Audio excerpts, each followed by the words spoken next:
दोस्तों, मैं राहुल सिंह आपका फिर से बहुत बहुत स्वागत करता हूं हमारे YouTube platform the Bihari's academy पर। दोस्तों, जैसा कि हम लोग एक एक टॉपिक करके जो हॉट टॉपिक्स रह रहे हैं, चाहे डेज वाली जो टॉपिक्स हैं उसको हमने स्टार्ट किया है। जिसमें सबसे पहला जो टॉपिक था हमारा, जो हमने पृथ्वी दिवस के बारे में बनाया था, उसको आपको आपको प्रीवियस वीडियोज में आप जाके देख सकते हो। अब आज जो हम लोग बात करेंगे, सिर्फ और सिर्फ बात करेंगे पंचायती राज दिवस पे, जिसको कि मनाया गया है अभी अभी 24 अप्रैल को, जो स्थानीय स्वशासन दिवस के रूप में भी जाना जाता है। और उससे रिलेटेड जितने भी चीजें हैं, जो भी हमारे टॉपिक्स हैं, जैसे कि इससे जो अनुच्छेद आते हैं, इससे क्वेश्चंस, या इसका इतिहास क्या रहा है, या 73वां संविधान संशोधन है क्या, इन सब चीजों के बारे में इस वीडियो में हम लोग जानने की कोशिश करेंगे। मतलब कि पंचायती राज व्यवस्था का एक पूरी संपूर्ण जो जानकारी है आपको होनी चाहिए, और आपके कंपटीशन में जहां से भी क्वेश्चन आता है आप आराम से कर ले जाओगे, अगर इस वीडियो को या इस टॉपिक को आप लोग कवर कर लेते हैं। तो आइए शुरू करते हैं कि पंचायती राज दिवस या स्थानीय स्वशासन दिवस क्यों मनाया जाता है और ये शुरुआत कब से हुई। सबसे पहले जब किसी भी चीज को हम लोग जानने की कोशिश करते हैं तो उसके ऐतिहासिक परिप्रेक्ष्य को जान लेना बहुत जरूरी है। मतलब कि कहाँ से इसकी शुरुआत हुई, किसके दिमाग में ये उपज आई कि भारत में भी पंचायती राज व्यवस्था या स्थानीय स्वशासन ये होना चाहिए। अब इसकी बात होती है, सबसे पहले तो बात होती है, यदि भारत में पंचायती राज व्यवस्था की शुरुआत की बात की जाए तो लॉर्ड रिपन, ठीक है, जिनका कार्यकाल कहा जाता है भारत में जब गवर्नर बनते थे, ठीक है, जब भारत में गवर्नरों का सरकार मतलब कि राज था, जब 1858 का अधिनियम आया और जहां से क्या हो गया, गवर्नर जनरल का जो प्रारूप आया हमारे सामने, मतलब भारत में गवर्नर जनरल का और सचिव का, तो वहां पे गवर्नर जनरल का शुरुआत हुआ। और गवर्नर जनरल में सबसे जो अच्छे मुझे लगता है, जब मैं गवर्नर जनरल को पढ़ता हूँ, जो सुधार की बात होती है या जो भी चीजें, उसमें सबसे पहले आते हैं अपने कौन, लॉर्ड रिपन। इनका कार्यकाल जो है हम लोग याद रखेंगे 1882 84 तक, ठीक है। 80 से 84 के बीच में ये वायसराय बन के या गवर्नर जनरल बन के यहाँ भारत में आए, और भारत में आके बहुत सारे सुधारों को क्या किया इन्होंने, अंजाम दिया। जिसमें हम लोग बात करेंगे कि 1882 ईस्वी का संकल्प इन्हीं का था, लॉर्ड रिपन का ही, जिसके कारण स्थानीय स्वशासन भारत में पहली बार इंट्रोड्यूस हो पाया, मतलब कि परिचित हो पाए हम लोग। जिसको बोलते हैं स्थानीय स्वशासन के लिए इनको मैग्ना कार्टा की हैसियत भी रखता है, जो इन्होंने इंट्रोड्यूस किया, ठीक है। तो क्वेश्चन आता है कि स्थानीय स्वशासन का मैग्ना कार्टा भारत के लिए, ठीक है, किसका मैग्ना कार्टा है भाई, तो लॉर्ड रिपन का, ठीक है। लॉर्ड रिपन जो लेके आए उसी को क्या कहते हैं, मैग्ना कार्टा स्थानीय स्वशासन का। उसके अलावा जो दूसरी बात है कि रिपन को ही स्थानीय स्वशासन का क्या कहा जाता है, पिता कहा जाता है। मतलब पिता इसलिए, ये इसका मतलब ये नहीं है कि मतलब कि इन्होंने क्या किया, इस चीज को सह दिया, मतलब इस चीज का उद्घाटन किया, या मतलब इस चीज को बढ़ावा दिया, ठीक है, कि कहीं ना कहीं जो शासन होना चाहिए किसके हाथ में होना चाहिए, स्थानीय लोगों के हाथ में होना चाहिए, जो यहाँ के लोकल लोग हैं उनके हाथों में क्या होना चाहिए, शासन होना चाहिए। तो इस चीज के लिए इसको क्या कहा जाता है, स्थानीय स्वशासन का पिता कहा जाता है। पंचायती राज का अगर शुभारंभ की बात करेंगे, ये तो मतलब आजादी के बाद की बात हो गई, लॉर्ड रिपन के बारे में अभी बात नहीं हो रही है, ये आजादी के बाद की बारे में बात हो रही है। तो 2 अक्टूबर 1959 ईस्वी को बात होती है कि प्रथम प्रधानमंत्री जो हमारे थे जवाहरलाल नेहरू, उन्होंने स्टार्ट किया था राजस्थान राज्य के नागौर जिले से, किस चीज का, पंचायती राज का शुभारंभ। तो क्वेश्चन यही आता है कि पंचायती राज का शुभारंभ किस राज्य से शुरू हुआ, तो राजस्थान से। कौन से जिले से, नागौर। कब, 2 अक्टूबर 1959। प्रधानमंत्री कौन थे, जवाहरलाल नेहरू। ये 4 क्वेश्चन। उसके अलावा थोड़ा सा अगर लॉर्ड रिपन की बात हुई है, सुधारों की बात हुई है, तो थोड़ा सा उनके बारे में भी हल्की फुल्की जानकारियां प्राप्त हो लेनी चाहिए। जैसे कि बात होती है, मैंने बताया कि 80 से 84 के बीच में इन्होंने क्या किया था, ये यहाँ पे पदासीन थे, वायसराय के कार्यकाल था।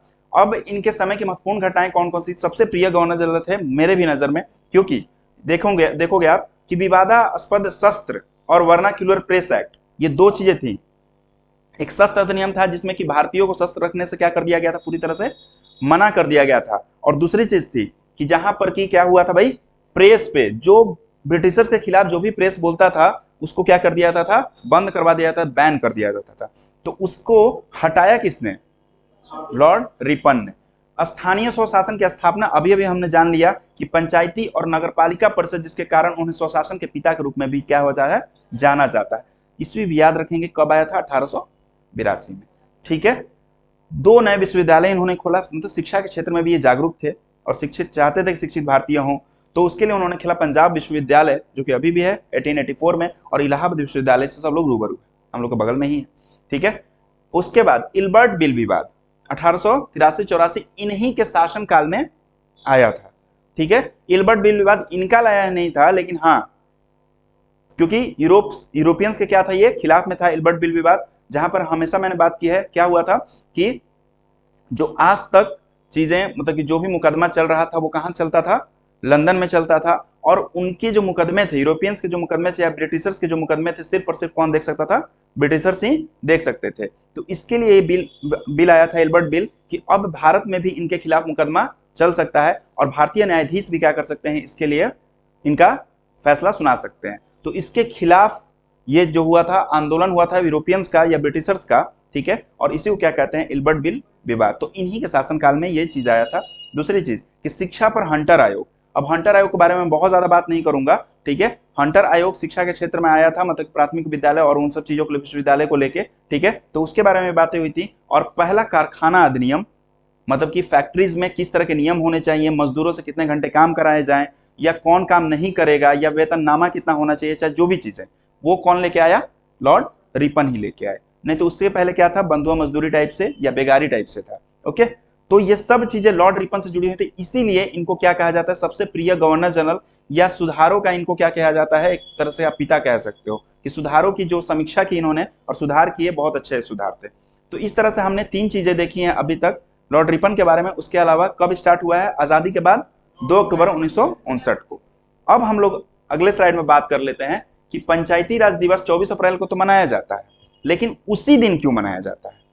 ठीक है, इसके पीछे भी कहानी यही है कि जब आजादी मिल गई हम लोगों को, ठीक है, और गांधीवादी सोच को हमने क्या किया, अंबेडकर ने डीपीएसपी में, राज्य के नीति निर्देशक तत्व में, ठीक है, directive principles of state policy में क्या किया, अनुच्छेद 40 में अंबेडकर ने इसको रखा।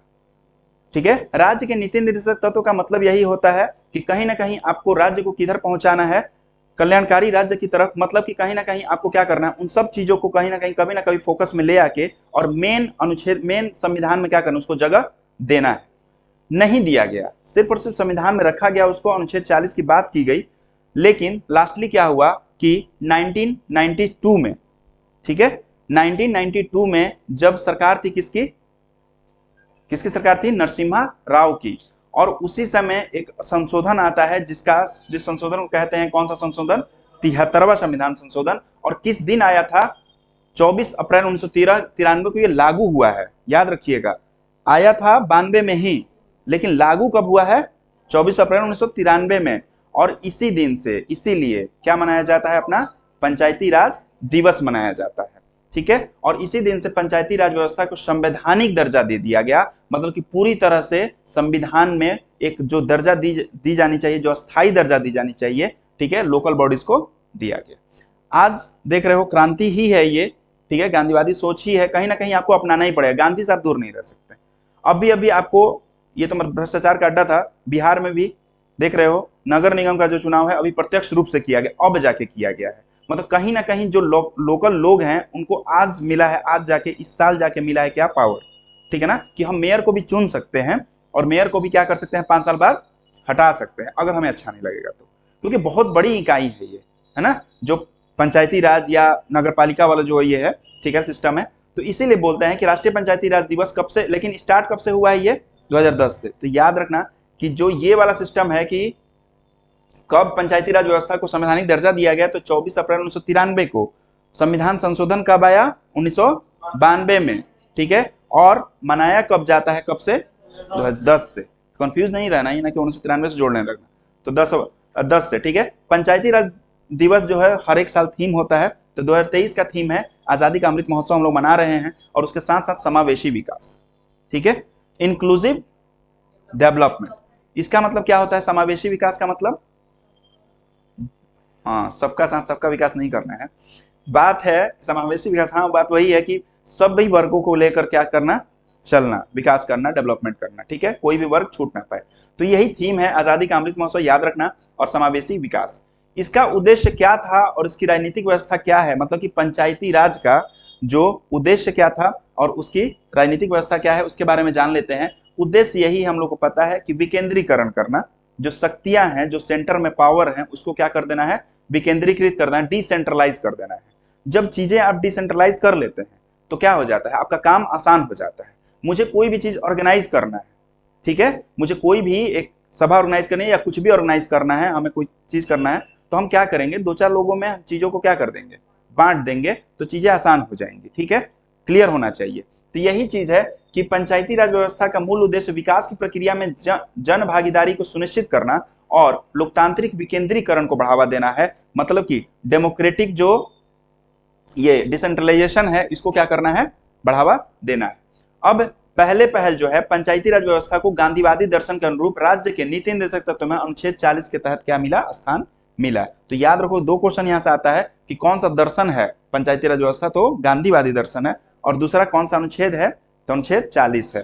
ठीक है, फिर क्या हुआ कि जैसे ही आजादी मिलती है, संविधान बन जाता है, उसके बाद 10 सालों बाद अकल खुलती है और एक समिति बैठती है, कमेटी बैठती है, जिसका नाम है बलवंत राय मेहता समिति। तो क्वेश्चन ये भी आ सकता है कि पंचायती राज व्यवस्था पर बैठने वाली सबसे पहली समिति कौन सी, कब, 57 में। ठीक है, प्रधानमंत्री याद ही रहेंगे। ओके, उसके बाद यही बात होती है, और इसने क्या किया, बलवंत राय मेहता जी ने क्या किया कि इन्होंने बोला कि त्रिस्तरीय पंचायत समिति या मतलब कि पंचायत गठन होना चाहिए। अब देखते हैं, जो कि आज भी चलता है। सबसे पहले क्या बात होती है, सबसे नीचे लेवल पे ग्राम पंचायत की, जहां पर मुखिया वगैरह की बात होती है, सभा की बात होती है। फिर पंचायत समिति के ब्लॉक लेवल में बात होती है, देखते ही हो। ठीक है, जो पंचायतों को मिला के एक ब्लॉक बनता है, प्रखंड बनता है। ठीक है, जैसे कि यहाँ के आसपास भोजपुर में देखो बड़हारा प्रखंड है, जिसके अंदर बहुत सारे गांव आते हैं, बहुत सारे मुखिया, बहुत सारी चीजें आती हैं। उसके बाद जिला परिषद की बात होती है सबसे ऊपर में। ठीक है, तो ये 3 लेवल की बात होती है किस चीज में, पंचायती राज व्यवस्था में। कौन कौन सी, ग्राम पंचायत, फिर पंचायत समिति और जिला परिषद। ये रिकमेंडेशन किसने दिया था, बलवंत राय मेहता ने, कब, 57 में। अब बात होती है कि वर्तमान में संवैधानिक स्थिति क्या है, या किस तरह से संवैधानिक दर्जा या मतलब कि संविधान में दर्जा इसको मिला। ठीक है, जब वो संविधान संशोधन आया, उसके बाद कौन कौन सा अनुच्छेद उसके साथ साथ है। अनुच्छेद सबसे पहला जो आता है अनुच्छेद 243, याद रखना, सबसे ज्यादा इंपॉर्टेंट है अनुच्छेद 243, जिसमें ग्राम पंचायत के गठन का प्रावधान किया गया। उसके अलावा अनुच्छेद 243 ए, जहां पर कि ग्राम सभा का गठन की बात की जाती है। ठीक है, जो भी हमारे मतलब ये हैं वोटर्स हैं, जो मताधिकारी हैं, उनको क्या करना है भाई, साल में कम से कम 2 बार मीटिंग में बुलाना है। ठीक है, और सारी चीजों पे क्या करना है, चर्चा करना है कि कैसे गांव को लेके चला जाए, कैसे प्रखंड को लेके चला जाए, सारी चीजें। ठीक है ना, तो इस तरह से बातें होती हैं। लोकतंत्र की सबसे छोटी संवैधानिक इकाई भी कहते हैं किसको, ग्राम सभा को। और मैंने बोला कि मीटिंग 1 वर्ष में 2 बार आवश्यक है, लेकिन यही सबसे बड़ा दुर्भाग्य है कि बहुत सारे पंचायत उसमें अभी भी ग्राम सभा का गठन नहीं हुआ है, मतलब पब्लिक को इन्वॉल्व नहीं किया जाता है। दूसरी चीज, अगली चीज की अनुच्छेद 243 बी त्रिस्तरीय पंचायती राज का जिक्र करता है, मतलब कि जो अभी अभी हमने देखा जो 3 लेवल की, वो कहां पे जिक्र है, 243 बी में। उसके बाद 243 डी की बात होती है, जहां आरक्षण का प्रावधान है। वैसे तो 16 अनुच्छेद है इसमें, 243 में जब बात करोगे तो 16 अनुच्छेद है, 16 के बारे में बात नहीं करनी है। जहां इंपॉर्टेंट है वो मैं बता रहा हूं कि अनुच्छेद 243 डी क्या बात करता है, कि आरक्षण का प्रावधान करता है। और याद रखना कि महिलाओं को कितना मिलेगा, 33%, मतलब कि 3 में से 1 सीट पे क्या किसको खड़ा करना है, महिलाओं को। और SC ST को अपनी जनसंख्या के अनुसार वहां पे क्या मिलना चाहिए, सीट मिलना चाहिए। यही अभी विवाद है बिहार में कि SC ST को जहां पे सीटें मिलनी चाहिए थी, वहां पे भी क्या कौन से खड़े हैं, जनरल लोग या और लोग, अदर लोग खड़े हैं। इसीलिए ये कोर्ट में भी मामला है अभी बिहार वाला। हो सकता है कि फैसला अगेंस्ट में भी आ जाए और सारा कुछ खत्म हो जाए, फिर से चुनाव। ठीक है, तो ये चीज है कि, लेकिन याद रखना बिहार की एक और खासियत है ना, कि 1/3 हम लोग का महिला का दिया हुआ है ना, लेकिन बिहार एकमात्र राज्य है और पहला राज्य है, ठीक है, जिसने कितना दिया है आरक्षण महिलाओं को, 50%। कितना, 50%। मतलब कि कहीं ना कहीं 2 में से 1 सीट किसको मिलेगा, महिला को। इसलिए देखते हो कि महिलाएं इतनी खड़ी होती है ना, कोई चारा ही नहीं है, क्योंकि नीतीश बाबू का आरक्षण पे ही चलता है सरकार। हम बोलेंगे नहीं, पॉलिटिकल हो जाएगा। चलिए, अन्य संवैधानिक प्रावधान। ठीक है, और पंचायती राज व्यवस्था में सुधार हेतु अन्य गठित समितियां कौन सी, क्योंकि क्वेश्चन यहां से भी आता है कि कौन सबसे पहले, फिर दूसरा कौन, फिर तीसरा कौन, मतलब एक थोड़ा क्रमवार सजाने के लिए। ठीक है, या ऐसा भी क्वेश्चन आ सकता है कि इनमें से कौन कौन सी समिति है, या कौन सी समिति पंचायत राज समिति से ये संबंध नहीं रखता है।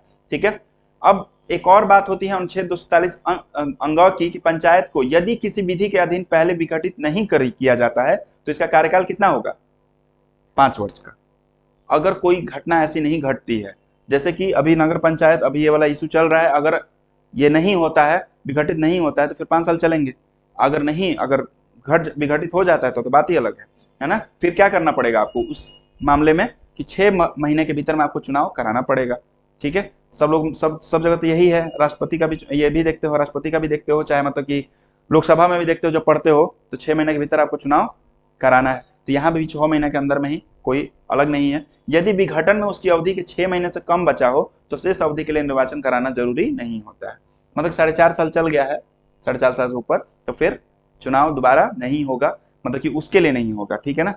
अनुच्छेद 243 च क्या कहता है कि इसके अनुसार पंचायत का सदस्य बनने के लिए कितना चाहिए उम्र?